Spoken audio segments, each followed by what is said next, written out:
আসসালামু আলাইকুম। আমি আজকে দুধ চায়ের রেসিপি দেখাবো। আমি ফার্স্টে একটা পানির মধ্যে দুধ নিয়ে নিয়েছি। দুধটা ভালোভাবে জাল দিয়ে নিব।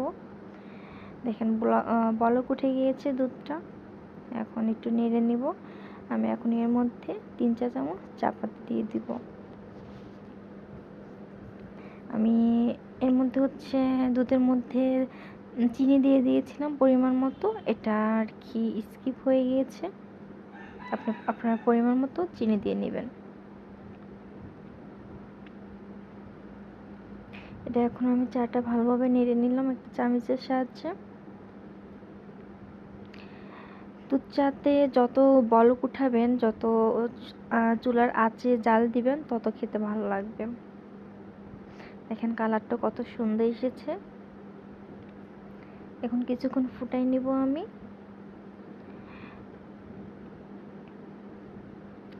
এখন কিছুক্ষণ জাল দিয়ে নিয়ে আমি চাটা নামিয়ে ফেলবো।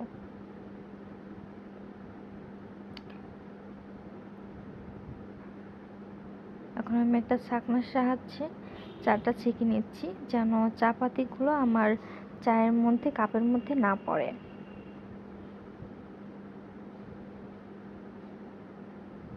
দেখেন আমার চাটা কত সুন্দর।